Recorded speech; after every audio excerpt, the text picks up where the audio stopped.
Nous allons aujourd'hui étudier un petit passage de l'Écoutez Moharan de Rabbi Nachman et nous allons essayer de le rattacher à une réalité qui se trouve dans ce monde, une invention. Alors, ce passage-là, il nous parle de la finalité, le but de la vie.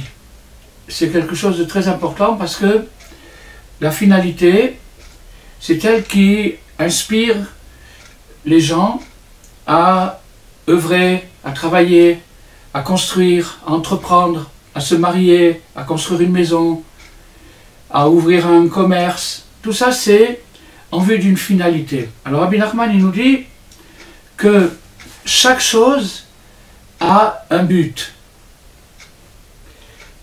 Et que ce but a lui-même un autre but. De plus en plus haut. Par exemple, il nous donne ici un exemple, la construction d'une maison. La construction d'une maison, pourquoi est-ce que une personne construit une maison?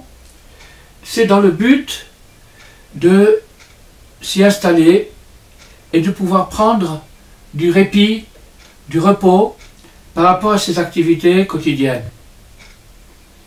Alors, pourquoi est-ce qu'il a besoin de ce répit et de ce repos? Alors Rabbi Nachman nous dit parce que pour pouvoir faire son service de Dieu, pour pouvoir servir Dieu, il est nécessaire d'avoir du repos. Le repos, c'est une très très grande qualité. C'est la stabilité mentale, l'équilibre et la sérénité. Et cette sérénité, c'est le but de la sérénité, c'est de pouvoir être dans l'état d'esprit voulu pour pouvoir détecter qu'est-ce qui nous incombe, quel est notre rôle, quelle est notre finalité. Alors, maintenant, ce service lui-même, c'est-à-dire les actions qu'une personne va investir dans son rapprochement avec Dieu, tous ces efforts-là, ça s'appelle en hébreu avoda, et le service. Et donc ce service, il a lui aussi un but. Il n'est pas un but en soi, c'est un moyen pour atteindre un but encore plus élevé. Alors, à part ça, ou plutôt à partir d'un principe, le but de chaque chose est rattaché à la pensée première. Il y a dans toute chose une pensée première. On va reprendre l'exemple de la maison. Si quelqu'un veut construire une maison, ça veut dire qu'il a une volonté, une pensée première, une idée qu'il voudrait réaliser. L'idée est d'habiter chez lui, d'être chez lui, d'avoir sa maison. Alors cette pensée-là, elle s'appelle la pensée première. Et elle est plus...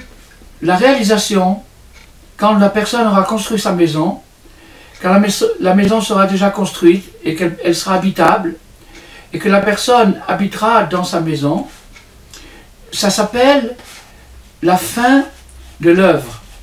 Il y a la pensée première et la fin de l'œuvre. La pensée première, c'est l'idée initiale qui nous est venue à l'idée quand on a voulu construire une maison par exemple, ou autre chose, n'importe quoi. Et la finalité, le but, c'est l'habitation, d'habiter dans sa maison. Entre le début et la fin, il y a plusieurs étapes de construction. Alors ces étapes-là, bien que chronologiquement, elles soient plus proches du début que la fin, mais en réalité, la fin est plus proche du début que le moyen qui amène vers la fin. C'est-à-dire que quand la personne habite réellement dans sa maison, elle a rejoint, si vous voulez, elle a bouclé un cercle à partir du début jusqu'à la finalité, jusqu'à atteindre le but de cette construction qui était justement d'habiter dans cette maison. Alors, donc le but est plus proche du début que le moyen qui y mène. Alors, maintenant, de ce but provient le choix des moyens. Par exemple, quand quelqu'un veut construire sa maison, Rabbi Nachman continue sur l'exemple de la maison. On va bientôt voir où ça nous mène tout ça, c'est très intéressant. C'est un petit peu au début une base qu'on est en train de lancer pour établir, pour faire venir une idée, mais l'idée vaut la peine. Donc Rabbi nous revient sur l'exemple de la maison et il nous dit que quand on a construit, quand on avait l'idée de construire la maison, c'est sûr que cette maison ne s'est pas construite en un coup et qu'il a fallu préparer des matériaux de construction, du bois, du ciment, des pierres, des briques, des tuiles, pour pouvoir construire cette maison. Après, quand la maison est construite et terminée, alors la perfection de cette maison, c'est-à-dire le but de sa construction, pourquoi j'ai construit cette maison, c'était de rejoindre la pensée initiale. Il y avait une pensée initiale, pourquoi est-ce que je me suis fatigué, pourquoi est-ce que j'ai investi du temps, des efforts et de l'argent pour pouvoir construire une maison. C'est pas pour le plaisir de construire, c'est pour y habiter, pour avoir une maison, pour avoir un toit sur ma tête. Quand j'ai le toit sur ma tête et que j'ai l'habitation, j'ai rejoint ma pensée initiale. Donc, le but est plus proche de la pensée initiale que l'élaboration, l'évolution du travail lui-même. Alors, bon, ça c'est une base. A priori, elle semble vraiment élémentaire, presque à la limite connue par tout le monde, mais vous allez voir que Rabbi Nachman va faire jaillir de cette banalité, il va faire jaillir quelque chose d'extraordinaire, quelque chose qui peut nous être utile à chacun et à chacune dans le quotidien, dans la vie pratique, dans la famille, dans le travail, dans notre vie intérieure, spirituelle, etc. Alors Rabbi Nachman nous dit, et sache que le but final de toute la création, pourquoi Dieu a-t-il créé toute cette création, tout ce décor, on pourrait dire, c'est dans le but de nous procurer le délice du monde futur. Le délice du monde futur, c'est-à-dire le plaisir que nous ressentirons quand nous aurons suivi toute cette élaboration, comme la personne qui a construit sa maison, chacun construit sa maison dans le monde futur. Donc cette maison dans le monde futur, c'est une maison de délice, une maison de plaisir, une maison de réjouissance éternelle. Et donc, tout le passage, c'est-à-dire toutes les étapes intermédiaires entre l'idée initiale, lorsque Dieu a décidé de créer le monde, et son aboutissement final, lorsque ce monde tel qu'il est cessera d'exister, pour être remplacé par un monde extraordinaire, où il n'y aura plus ni maladie, ni pauvreté, ni injustice, ni mort, ni toutes les mauvaises choses indésirables, elles finiront par disparaître parce qu'elles sont toutes utiles pour nous préparer à la fin finale. La fin finale, c'est le début d'une apothéose d'un monde extraordinaire que Dieu nous réserve. Bien entendu, il aurait pu créer directement ce monde formidable et on n'aurait pas été obligé de passer par ce monde dans lequel nous sommes maintenant, mais si c'était le cas, ça n'aurait plus aucun sens, parce qu'à ce moment-là, ça serait comme si Dieu prenait d'une poche et s'il mettait dans l'autre poche. Il ne peut pas se donner à lui-même, il ne peut pas créer des êtres parfaits et leur donner une satisfaction, parce que cette satisfaction, s'il la donnait comme ça, elle serait honteuse. Elle serait honteuse dans la mesure où il n'y aurait eu aucun effort fourni pour l'obtenir.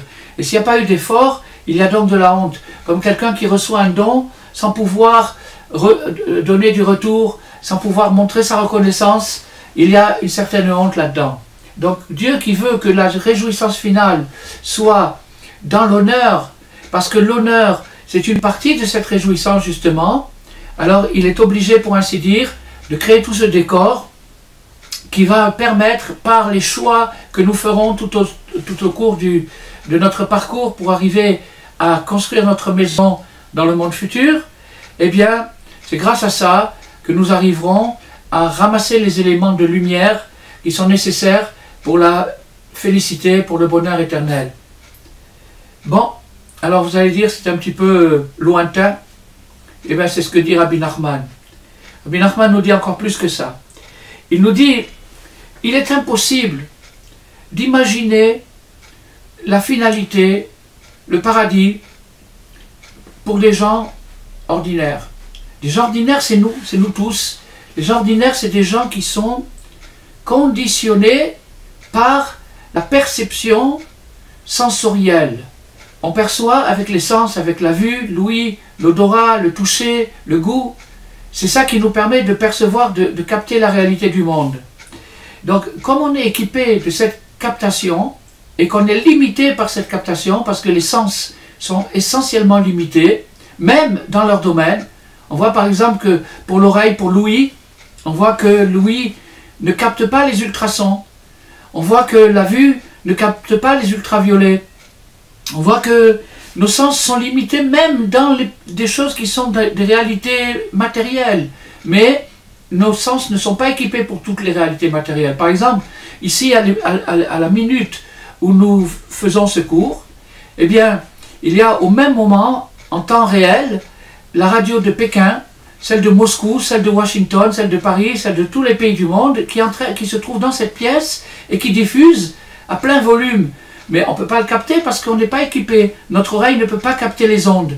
Mais si on a un appareil qui traduit ces ondes, c'est-à-dire un poste de radio, eh bien à ce moment-là, on va voir que ces ondes étaient ici, elles se trouvaient ici. Donc il y a des tas de réalités physiques qu'on ne peut pas capter parce que nos sens sont extrêmement limités.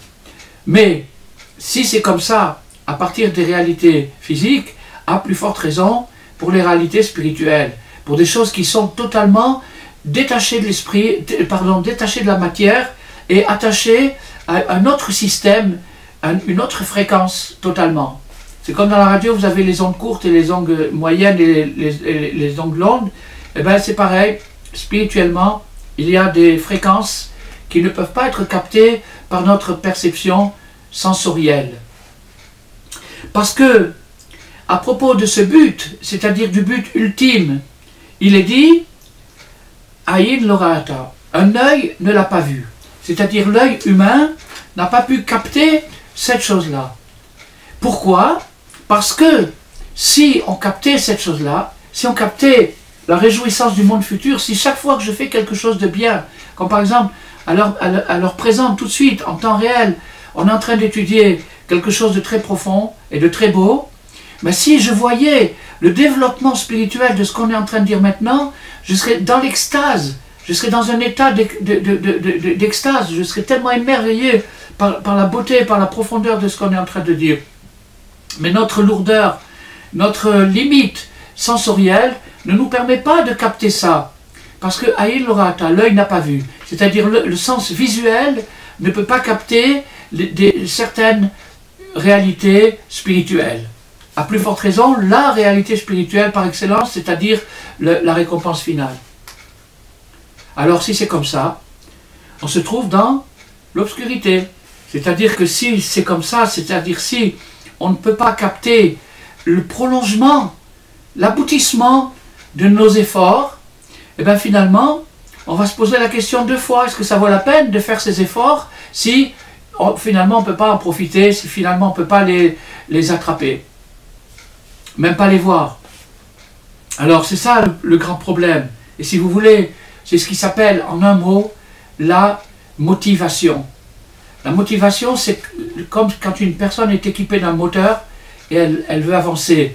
C'est-à-dire ce qui fait bouger, ce qui active une personne, c'est l'intérêt. On est tous motivés par l'intérêt. Maintenant, notre intérêt n'est pas le même, tout le monde n'a pas le même intérêt. Un enfant, il a un intérêt de s'amuser, un adolescent de découvrir le monde, un adulte de gagner de l'argent ou de construire sa famille, etc., etc. Chacun a sa zone d'intérêt. Mais on est motivé par l'intérêt. Donc maintenant, quand on nous parle d'une promesse spirituelle et qu'on voudrait nous voir bouger, être motivé, comment peut-on être motivé si on n'est pas capable de percevoir la récompense?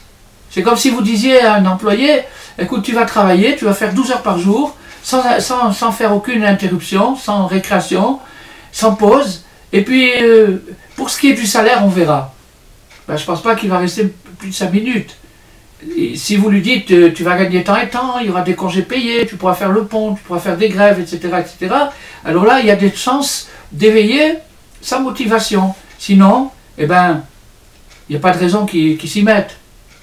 Alors, Rabbi Nachman va répondre à cette ambiguïté. Il y a une ambiguïté ici parce que d'un côté, on ne peut pas nous faire voir la récompense, parce que si on nous faisait voir la récompense, on serait trop motivé, et donc on n'aurait aucun mérite. C'est tout à fait normal. Si je dis à quelqu'un, tu vas gagner 1 million d'euros en courant à pied d'ici jusqu'à la mer, on est à 20 minutes de la mer ici, donc tu vas gagner 1 million d'euros, il ne va pas s'arrêter une seconde, il va courir, courir, courir, parce qu'il sait qu'il gagne 1 million d'euros au bout.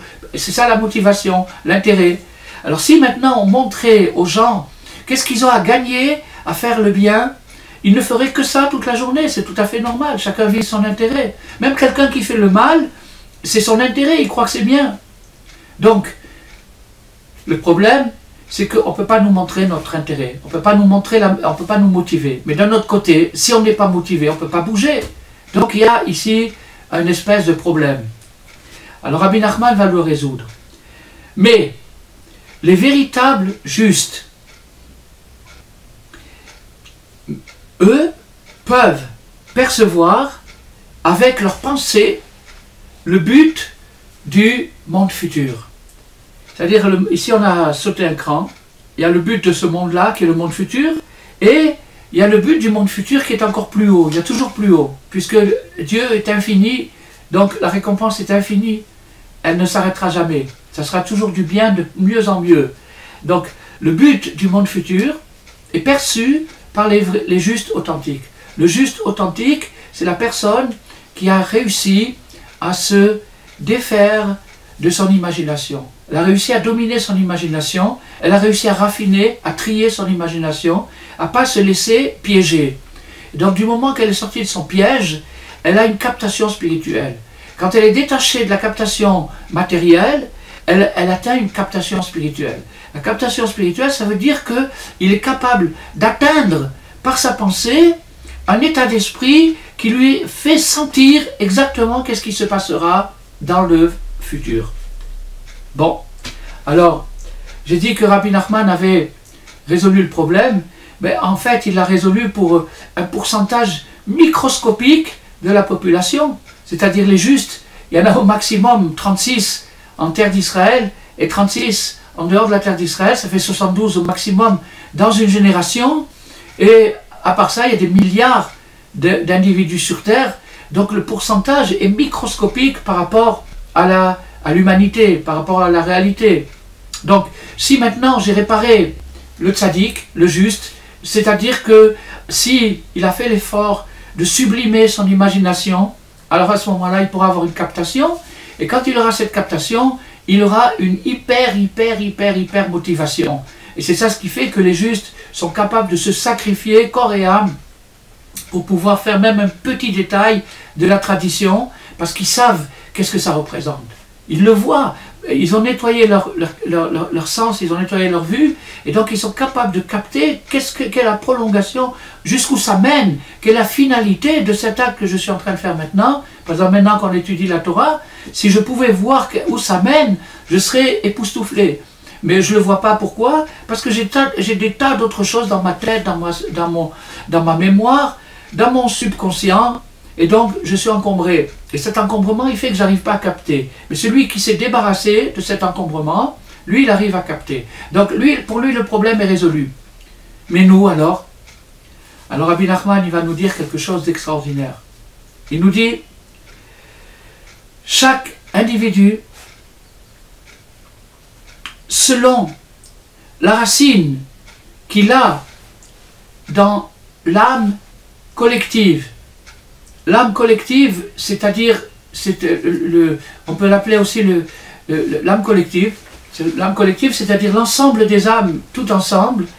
L'ensemble des âmes tout ensemble, c'est ce qui s'appelle en hébreu la Shekhinah, ou la présence de Dieu, et qui se divise en deux parties. Un aspect masculin de la Shekhinah, qui s'appelle Tzadik, et l'aspect féminin de la Shekhinah, qui s'appelle la communauté.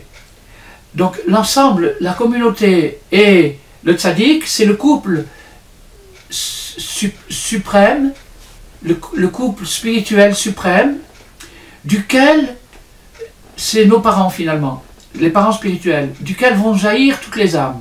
Donc chacun, l'âme de chacun est incrustée, elle provient de l'âme collective.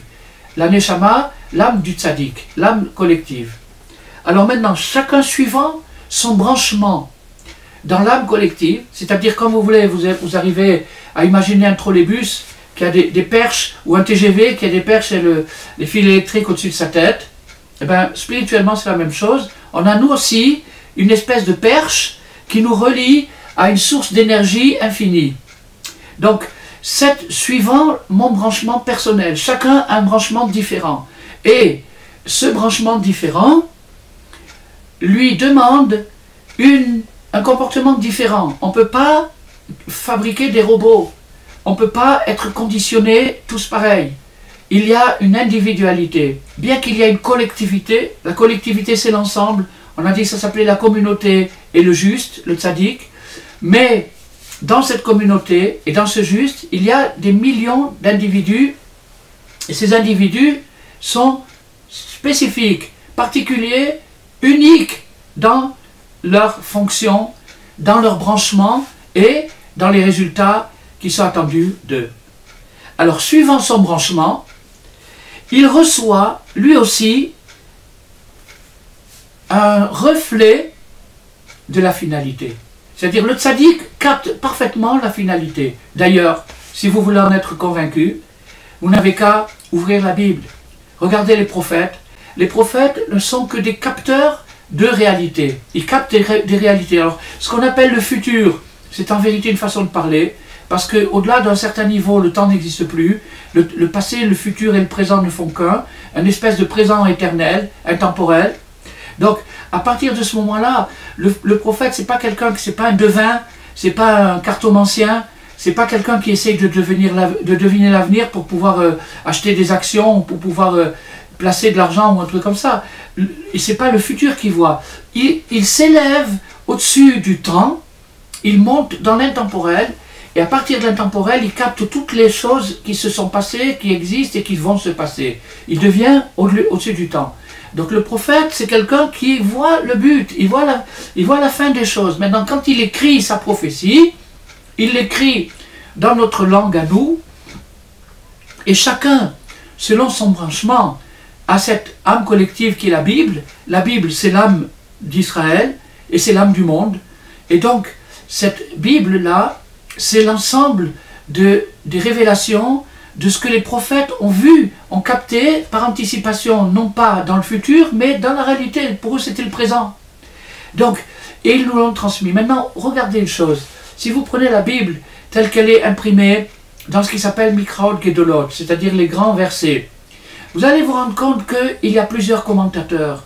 Et des fois, ces commentateurs se contredisent. Ils expliquent chacun suivant leur angle. Chacun a un angle, chacun a une personnalité, chacun a un style. Et donc ce style du commentateur, il y a même encore plus que ça, chacun a une musique, chacun a une certaine mélodie. Et vous remarquerez que si vous observez les cantillations, les petites notes qui sont dans la prophétie, dans l'Haftara, dans ça, vous allez vous rendre compte que chaque prophète a une musique différente. Il y avait une dame qui s'appelait Suzanne Ventura, qui a redécouvert la musique du temple, la musique des Lévi'im. Elle était capable, quand on lui chantait un verset sans dire les mots, juste la musique, elle était capable d'identifier de quel prophète ça venait. Elle connaissait le style musical de chaque prophète. Bon, revenons à notre sujet. Donc, le juste, qui est le prophète, il voit la finalité et il peut la transmettre à chacun. Et non seulement il va la transmettre à chacun, mais il va la transmettre à chacun selon le style de la personne qui le reçoit, c'est-à-dire de nous. Chacun suivant son style, chacun suivant sa finalité. Tout le monde n'est pas égal, tout le monde n'est pas appelé à la même destinée. Chacun a son devoir, chacun a sa mission de vie. Donc, suivant ma mission de vie, le tzaddik peut me faire voir un reflet de la finalité, et bien entendu, si je capte un reflet de ma finalité personnelle, je vais être une bombe, je vais avoir une force extraordinaire, je vais soulever des montagnes, je vais être capable de surpasser des obstacles que j'aurais jamais pu imaginer en temps normal. Pourquoi? Parce qu'en temps normal, je me dis, bon, si j'arrive à faire ça, ça sera bien. Peut-être qu'il y aura des gens qui me féliciteront, peut-être pas, peut-être qu'on va me critiquer. Bon, ben, d'accord, c'est très bien tant que je peux le faire, mais si c'est un petit peu difficile, ben j'ai déjà une excuse. J'ai une excuse parce que je ne sais pas où ça mène, je ne sais pas à quoi ça rime finalement. Tandis que, si le tzaddik, qui est l'âme collective, et qui voit ma mission de vie, et qui voit son aboutissement spirituel ultime, c'est-à-dire dans toute éternité, il capte ça, et il me fait refléter cette chose-là dans ma conscience à moi, il m'a donné la force. Il m'a donné le pouvoir. Il m'a donné la force, il m'a donné le pouvoir de faire des choses que j'aurais jamais pu faire en temps normal. Voilà, si vous voulez, le secret de la révolution chassidique. La révolution chassidique, elle a amené au monde la nécessité, elle a rappelé plutôt, parce que ça a toujours existé, elle a rappelé au monde la nécessité d'être branché sur un périscope, c'est-à-dire de pouvoir voir plus loin que notre portée personnelle, de voir plus loin, au-delà de notre limite personnelle, et ce périscope, il nous permet de voir très très loin, et quand on voit très très loin, c'est tellement merveilleux ce qu'on voit, on devient des turboréacteurs, on devient très très puissant. Il y a des puissances dans un homme extraordinaires, il suffit juste de les déclencher. On le voit dans la réalité, comme j'ai donné tout à l'heure l'exemple, 1 million d'euros pour celui qui va jusqu'à la mer, eh bien, on voit que ce 1 million d'euros, cette promesse, elle est capable de motiver, de faire sortir des forces cachées, des forces que je ne connaissais pas, et pourtant elles étaient en moi. Ou bien le contraire, la peur. Si jamais je suis poursuivi par quelqu'un qui me veut du mal, eh ben, la peur va me donner la force. C'est pas que la peur donne de la force, c'est que la peur éveille une force latente, une force qui sommeille au fond de moi. Alors maintenant, Rabbi Nachman va nous dire, bon, d'accord, alors vous avez le TGV, c'est très très bien, vous avez la ligne haute tension, je ne sais pas combien de milliers de volts il y a dans cette ligne de haute tension, et vous avez le TGV qui est capable de rouler à 400 à l'heure, peut-être même plus. D'accord? Maintenant, il y a, entre le TGV et la ligne de haute tension, il y a un appareil, une espèce de perche, et cette perche, elle touche la ligne et elle donne le courant. Alors, quelle est la perche ici? Bon, il y a la connaissance du juste. Le juste, il connaît ma mission de vie, il connaît la finalité, il sait jusqu'où ça mène. Mais moi, qu'est-ce qu'on attend de moi pour pouvoir me brancher? Il ne s'agit pas d'inventer quoi que ce soit. Je n'ai pas inventé des trucs, j'ai juste à recevoir, à réceptionner ce que le juste a capté pour moi et à le réceptionner personnellement afin d'être motivé. Donc maintenant, il faut une condition qui s'appellera, on va l'appeler la connexion, le branchement. Il nous dit Rabbi Nachman, ce branchement est possible à partir du moment où une personne sait convertir sa colère en bonté. Il peut transformer sa colère en bonté. C'est-à-dire, qu'est-ce que ça veut dire transformer sa colère en bonté? C'est-à-dire quand la personne rentre dans un état d'énervement, il y a quelqu'un qui l'énerve, il y a quelqu'un qui lui porte sur les nerfs. Alors, il rentre dans une espèce d'état d'esprit qui s'appelle la colère. Et dans la colère, il y a des degrés, il y a la rage, il y a la colère moyenne, il y a la colère un peu plus faible, et il y a ce qui s'appelle l'énervement, quand on commence à être un peu énervé. Quand la personne commence à être un peu énervée sur quelqu'un, ou même sur quelque chose, de ne pas agir cruellement dans sa colère. La première chose, prenez l'exemple d'un ordinateur. Vous êtes devant l'ordinateur et la souris se coince. Vous avez envie de le maudire et même de le casser, et il y en a qui maudissent et qui cassent leur ordinateur. Pourquoi? Parce que la colère s'est réveillée. La colère vient du fait que ma volonté n'a pas été accomplie. Quand ma volonté n'a pas été accomplie, eh bien, je me mets en colère. Alors, quand je me mets en colère, immédiatement, j'éveille un sens de vengeance et de cruauté. J'ai envie de faire du mal à la personne ou à la chose qui m'ont énervé, qui m'ont mis en colère.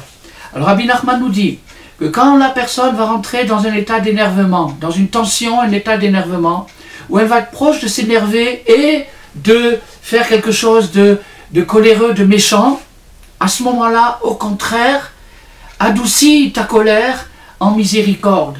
Et pitié de la personne sur qui tu veux t'énerver. Avoir pitié de la personne sur laquelle on veut s'énerver, que ce soit un enfant, que ce soit un adulte, que ce soit un conjoint ou une conjointe, on a envie de s'énerver et on a envie d'être cruel, on a envie de dire des mots méchants, on a envie de blesser, on a envie de se venger. C'est un instinct naturel, mais il faut le combattre. Alors, qu'est-ce qu'on gagne à le combattre? On gagne que quand on va transformer la colère en bonté, qu'est-ce qui va se passer? Eh bien, de cette façon-là, on va fabriquer une couronne. Imaginez que vous transformez du charbon en diamant. On dit que le diamant, c'est un ancien charbon. Bon, peut-être, je ne sais pas, en tout cas, il fait partie de la famille des charbons. Imaginez quelqu'un qui transforme du charbon en diamant. Il deviendrait très riche.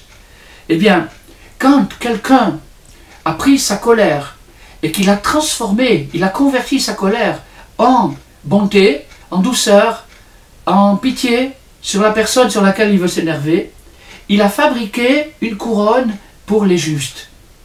Les justes, entre parenthèses, les vrais justes, c'est pour ça que Rabbi Nachman a insisté au début, il y a des vrais, il y a des faux, il y a des demi-vrais, des demi-faux, bon, on ne va pas rentrer dans ça aujourd'hui. En attendant, le vrai juste, c'est celui qui ne cherche pas les honneurs. Il ne cherche pas les honneurs, il ne cherche pas l'argent, il ne cherche pas l'influence, il ne cherche pas la puissance, il ne cherche rien de tout ça. Et il se voit comme quelqu'un d'inutile. Le meilleur exemple de toutes les générations, c'est Moïse, qui, lorsque Dieu lui a proposé d'aller sortir le peuple juif d'Égypte, il ne voulait pas. Il a fui. Qui je suis? Je ne suis pas un orateur, je ne suis pas rien. Il ne voulait pas du tout faire sortir les Juifs. C'est pas qu'il ne voulait pas que les Juifs sortent d'Égypte, mais il ne voulait pas. Il y avait son frère. Aaron était plus âgé que lui. Ben voilà, ça va très bien avec Aaron. Pourquoi moi? Ça a duré 7 jours que Dieu a dû le convaincre avec des arguments divins pour l'amener à faire sa mission, et à la fin il a fini par accepter. Mais il a accepté un petit peu de force, parce que Dieu voulait qu'il aille au travail, qu'il aille faire sortir les Juifs d'Égypte. Alors, dans chaque génération, il se reproduit la même chose, c'est-à-dire qu'il y a un juste dans la génération, et ce juste-là, il n'est tellement pas intéressé par l'argent, par l'honneur, par toutes les choses superficielles, que il ne cherche pas à avoir des élèves, il ne cherche pas à avoir une cour, il ne cherche pas à avoir un immeuble, il ne cherche pas à compter des points, etc., avoir des médailles et des trophées, etc., etc. Au contraire, il fuit tout ça, parce que c'est un vrai juste.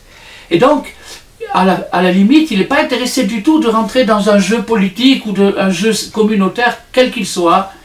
Et si, pourtant, son autorité est nécessaire, elle pourrait aider les autres, comme l'autorité de Moshe, qui était roi, eh bien, à ce moment-là, si nous, de notre côté, nous avons fabriqué des diamants, nous avons fait une couronne qui va couronner le tzaddik, et grâce à ça, il aura le pouvoir, et de cette façon-là, il sera obligé de venir nous secourir.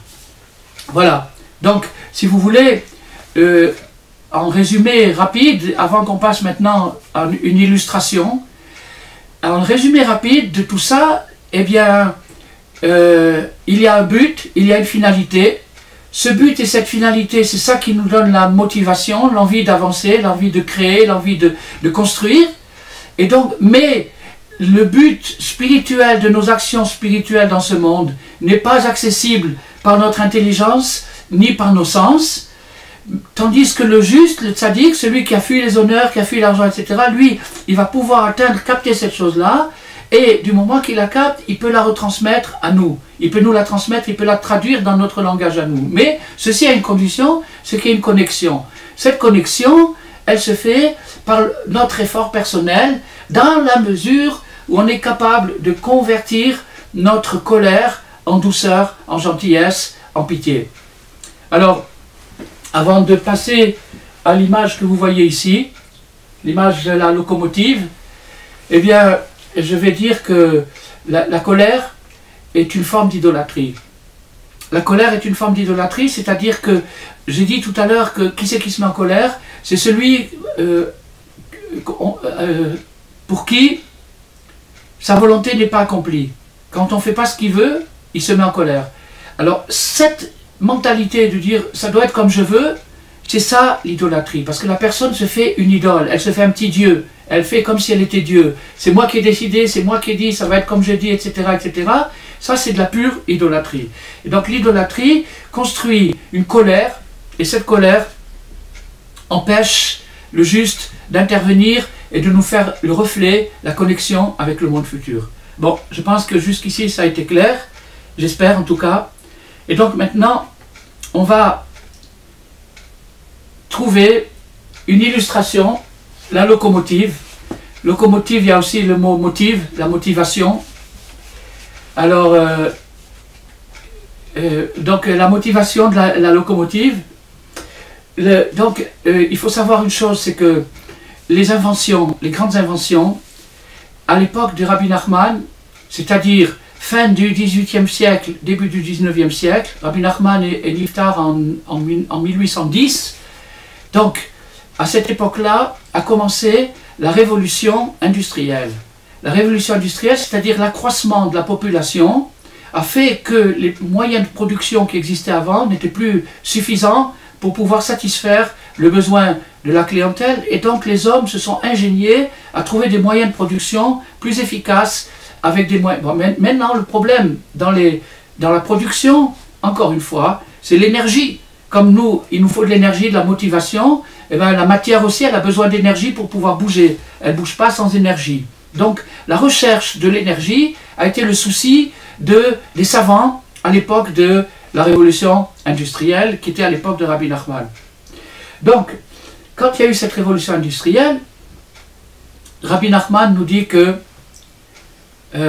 toutes les inventions viennent du ciel. Quand Dieu a décidé, tout ce qui existe vient du ciel, à part les inventions, tout le reste aussi. Mais les inventions sont divines, c'est-à-dire qu'il y a un moment où Dieu décide que cette chose-là doit arriver sur terre. Et quand Dieu a décidé qu'elle doit arriver sur terre, il donne dans la tête d'un bonhomme qui est en général quelqu'un qui s'est préparé pour ça, comme Albert Einstein a dit, il a dit que toutes ces grandes découvertes, à commencer par la relativité, la fluidité du temps, etc., il les a faites par pure intuition et même des fois par des rêves. Mais comme il était un très bon physicien, il était capable d'introduire son intuition dans un langage de physique. Bon, donc, en réfléchissant sur l'étude qu'on a étudiée, Rabbi Nachman nous ramène une anecdote talmudique où il s'agit d'un rave de la Gemara, dans de la Gemara, qui est parti en bateau. Et quand il était en bateau, ils ont vu un trésor dans la mer. Et il y a un plongeur qui a plongé dans la mer pour aller chercher le trésor, mais autour du trésor, il y avait un gros poisson.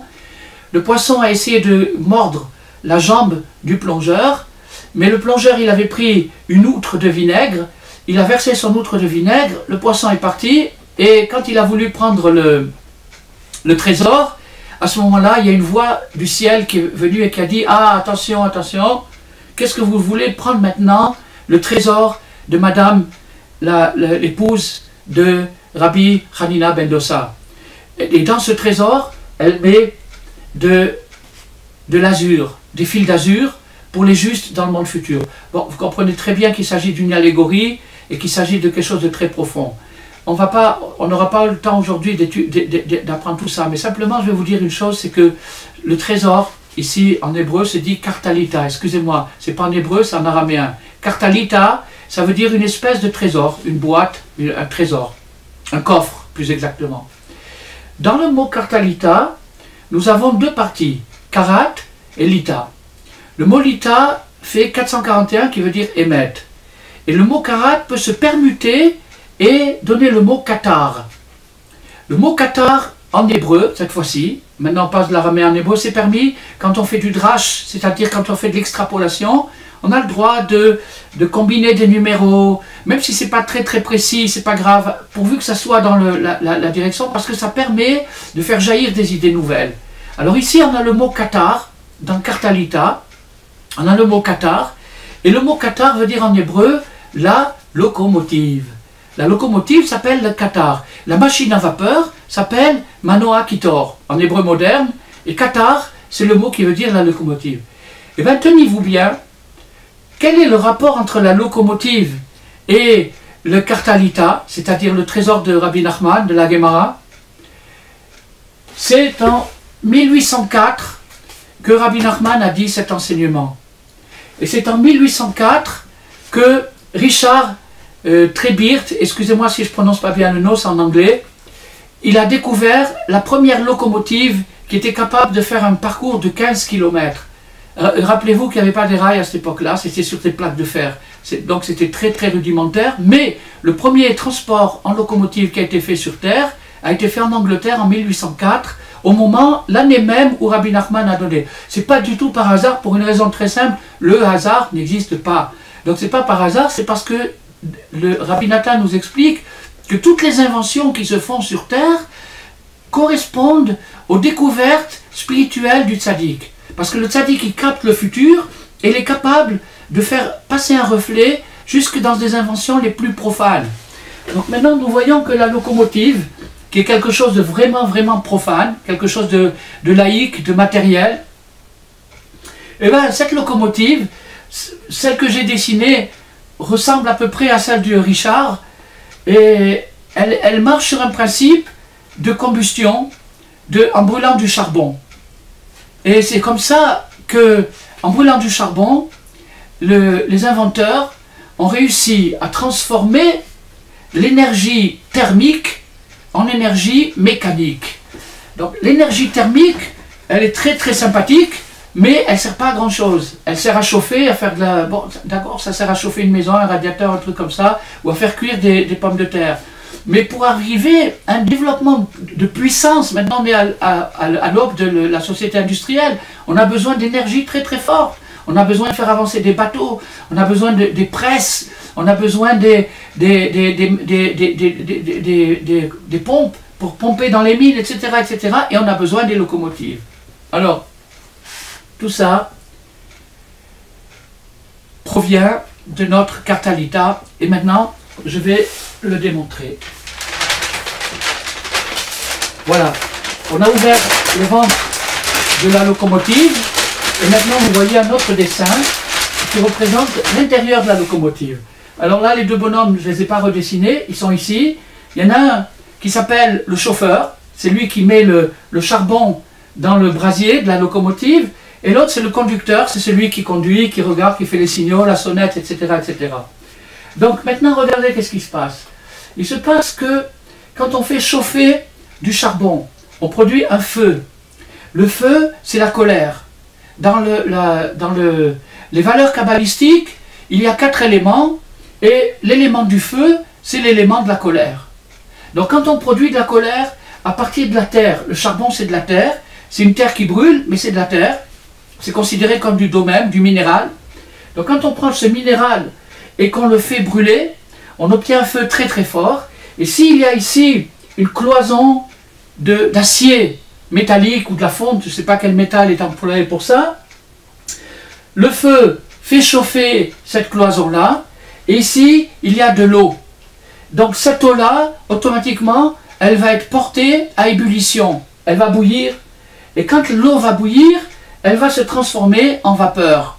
Quand elle va se transformer en vapeur, la vapeur, Dieu a fait que la vapeur est un élément qui demande toujours d'avoir sa place. Chaque je ne sais pas si on peut dire cellule, chaque particule, on va dire, chaque particule de vapeur a besoin d'avoir son périmètre, d'avoir son espace. Et quand la vapeur, il y a des choses, par exemple, que quand elles n'ont pas leur espace, eh bien, elles sont comprimées, elles se laissent comprimer. La vapeur ne se laisse pas comprimer. La vapeur oppose une résistance active à toute chose qui cherche à la comprimer parce qu'elle veut être à sa place, elle veut être à l'aise. Alors pour être à l'aise, elle va pousser tout ce qui la dérange. Donc nous maintenant, on a produit cette vapeur, et comme c'est dans un vase clos, bon, naturellement mon dessin est purement schématique, il n'est pas précis du tout, il n'est pas technique du tout, c'est juste pour comprendre le principe. Donc maintenant, quand la vapeur qui se produit, elle va chercher dans tous les endroits de la locomotive comment s'en aller, elle ne peut pas s'en aller, à part par le sifflet, mais le sifflet c'est un tout petit morceau. Alors qu'est-ce qu'elle fait? Elle va rentrer ici, et là il y a un piston. Donc la vapeur va pousser le piston, et en poussant le piston, déjà l'énergie thermique s'est transformée en énergie mécanique. L'énergie mécanique, c'est la capacité de traction, de tirer des tonnes et des tonnes, des milliers de tonnes de marchandises, alors qu'au départ on n'avait que du charbon. Et maintenant, de ce charbon, on a obtenu une puissance, une énergie extraordinaire. Donc maintenant, quand la vapeur va pousser le piston, il y a un petit système, excusez-moi, je ne l'ai pas très bien compris, donc je ne peux pas l'expliquer, il y a un petit système de valves qui fait que le piston revient et qui revient et qui revient, ils ont trouvé la réponse à tout. En tout cas, ce fameux Richard, c'est lui qui a inventé cette locomotive en 1804, quand Rabbi Nachman a enseigné cet enseignement. Alors après, le piston, qu'est-ce qu'il fait? Il pousse une bielle. La bielle, c'est une barre de fer qui est reliée à une roue, mais qui n'est pas au centre de la roue, qui est sur le bord. Donc quand la bielle, elle pousse, elle fait tourner la roue, et dès l'instant où elle fait tourner la roue fait tourner d'autres roues, et ça fait marcher la locomotive. Donc, maintenant, voilà, on a... Alors donc ça, c'était la colère. Alors maintenant, je vais donner le signifié, ce que ça signifie. Ça, c'était la colère. L'eau, c'est la bonté. Et l'air, c'est l'esprit. Donc quand vous avez bonté plus esprit, qui sont chauffés par la colère, c'est-à-dire que vous avez transformé la colère en Ruach Maïm. Ruach, c'est le vent, l'esprit, et Maïm, c'est l'eau. Si vous faites en hébreu Ruach plus Maïm, vous avez Rachamim, qui signifie la miséricorde. Donc vous avez transformé la colère en miséricorde, et quand vous transformez la colère en miséricorde, vous obtenez une énergie fabuleuse. Vous obtenez l'énergie de la motivation, c'est-à-dire que le tzaddik va vous faire passer. Alors maintenant, on pourrait approfondir ça à l'infini. Je vais vous donner deux chemins sans m'engager dans ces chemins parce que ça prendrait des heures. En attendant, il y a une chose qui est une des règles de la Kabbalah qui s'appelle Igulim Veyosher. Ça veut dire les cercles et les traits. Vous avez le cercle et le trait, ce sont les figures géométriques de base.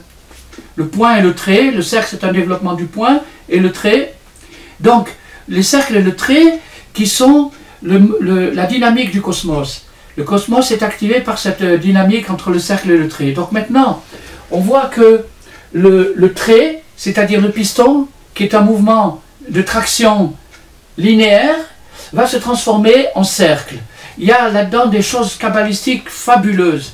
Pour vous dire que tout ce que Hachem a envoyé dans l'esprit des savants, des inventeurs de la technologie, c'est des mystères de Kabbalah extraordinaires.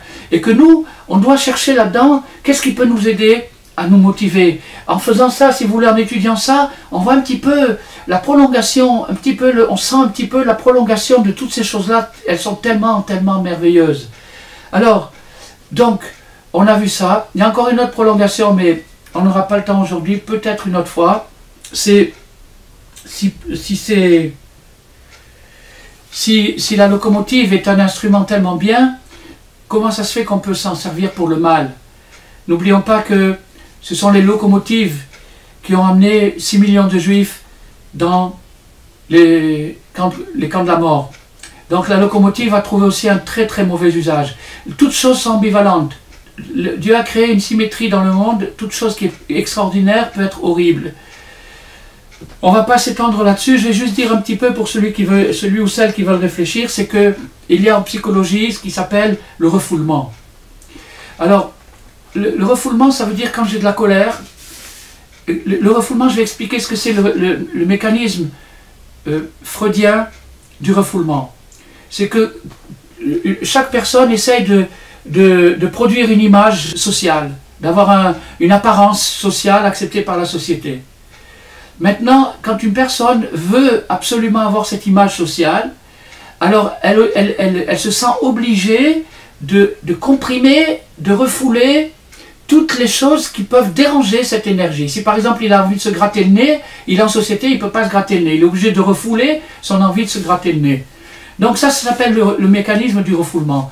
La colère, on la refoule à longueur de journée. On refoule la colère à longueur de journée. Chaque fois qu'on se met en colère, si on était méchant chaque fois qu'on se met en colère, on finirait très rapidement en prison. Parce que si on recevait une contravention, on aurait envie de donner une gifle à celui qui nous a mis la contravention. Donc la colère, on apprend à la refouler, à la comprimer. Mais malheureusement, le refoulement n'est pas une bonne méthode. Parce que le refoulement peut entraîner, chas shalom, que Dieu nous en préserve, des décompressions. Que la personne décompresse d'un seul coup et à ce moment-là, elle peut faire des bêtises. Alors, si vous voulez, la compression, l'Occident qui a exercé une compression sur soi-même de colère pendant 2000 ans, de colère, du moment que ce n'est pas attaché au tzaddik, du moment que ce n'est pas attaché à Mashiach, du moment qu'il n'y a pas une vision ultime des choses, la colère n'a pas été convertie et donc elle a été refoulée, et quand la colère est refoulée, elle finit par s'exprimer par des guerres mondiales.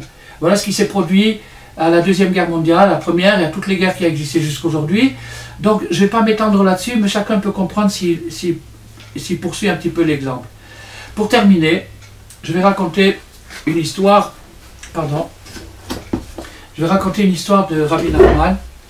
Rabbi Nachman a dit que il y avait une fois un roi qui voulait aller chasser des bêtes sauvages en forêt. Alors il s'est déguisé en chasseur. Lui et ses ministres sont partis à cheval, à chasse à courre, avec des trompettes et des trucs et des corps de chasse. Ils sont partis à Fontainebleau, je ne sais pas où ils sont partis, ils sont allés à la chasse. Et quand ils sont arrivés en forêt, il y a eu un terrible orage, un déluge, la fin des temps. Alors les ministres, épouvantés, paniqués, se sont dispersés et ils ont abandonné Sa Majesté. Ils ont abandonné le roi. Et le pauvre roi, déguisé en chasseur, a cherché refuge. Il a cherché refuge jusqu'à ce qu'il trouve la masure d'un paysan. Donc il a tapé à la porte. Le paysan a vu un bonhomme trempé, qui il ne peut pas s'imaginer que c'est un roi. Il lui dit, ben, rentrez mon cher, rentrez, venez donc vous chauffer. Il a chauffé, il lui a donné une couverture, il lui a fait un bon verre de thé. Après il lui a proposé une espèce de flocon d'avoine. Et il lui a dit, maintenant vous pouvez vous reposer, prenez votre temps, il n'y a pas de pression, rien du tout. Alors le roi, Rabbi Nachman nous dit que le roi a ressenti une douceur qu'il n'avait jamais ressentie de sa vie. C'est cet homme-là, cet homme simple qu'il a accueilli avec tellement de gentillesse, il a ressenti une douceur qu'il n'avait jamais ressentie de sa vie. Alors, l'orage a passé, le temps s'est calmé, et les ministres ont commencé à se rappeler qu'ils avaient un roi et à le chercher. Ils ont cherché le roi jusqu'à ce qu'ils arrivent à la masure en question. Ils ont frappé à la porte et c'était le paysan et le roi. Alors quand ils ont vu le roi, ils ont commencé à faire des grandes courbettes, des grands signes de salut, etc., etc. Et ils ont voulu repousser le paysan. Tu ne sais pas qui tu as affaire, tu ne sais pas que c'est un roi, tu lui parles comme ça, comme si c'était ton copain. Alors le roi s'est fâché. Il a intervenu, il a dit, arrêtez, vous m'avez abandonné. C'est lui qui va me ramener au palais et c'est lui qui mettra ma couronne sur ma tête. Alors Rabbi Nachman a dit, ça c'est une image, une parabole de Rabbi Nachman. Alors, Rabbi Nachman a dit, avant la fin des temps, c'est-à-dire maintenant, il y aura un déluge, mais non pas un déluge d'eau, comme le premier déluge, mais un déluge d'hérésie. Un déluge d'hérésie, ça veut dire toutes les théories possibles et imaginables pour contredire la providence, pour contredire la présence, pour contredire la responsabilité, pour contredire toutes ces choses-là. C'est ça ce qu'ils appellent l'hérésie. Donc il y aura un déluge d'hérésie qui viendra de l'intérieur. Ça viendra du ciel et ça rentrera dans les gens et le monde entier va être pris par l'hérésie. Et les seuls gens qui survivront à cette débâcle, à cet apocalypse, à ce déluge d'hérésie, ce sont les gens simples qui récitent des psaumes. Ce sont eux qui couronneront le Mashiach. Voilà, c'est eux qui vont couronner le Mashiach. Le Mashiach va être accueilli par ces gens simples qui ont tenu le coup parce qu'ils sont restés simples. Ils ont refusé la sophistication, ils ont refusé la complication, ils sont restés simples, et du fait qu'ils sont restés simples à dire des psaumes, à dire des télim, grâce à ça, ils recevront le Messie et ils le couronneront. Alors, le parallèle est très frappant ici, c'est qu'on a dit que quand on transforme sa colère en bonté, on obtient, on fait un diamant, une pierre précieuse pour la couronne du juste, et le juste est obligé de nous guider. Ce juste intemporel, c'est le roi David. Le roi David, c'est le roi par excellence. Et ce roi David, il a dit les psaumes. Et quand il a dit les psaumes, tout le monde sait, celui qui a lu un petit peu dans la Bible, l'histoire de David et tout ce qui s'est passé avec lui, toutes les guerres qu'il a eues, a vu que c'était un personnage qui a eu beaucoup affaire à la violence. Il a dû se battre, il y a eu des guerres, etc., etc., etc. Mais David, c'est lui qui a su convertir sa colère en bonté, en douceur.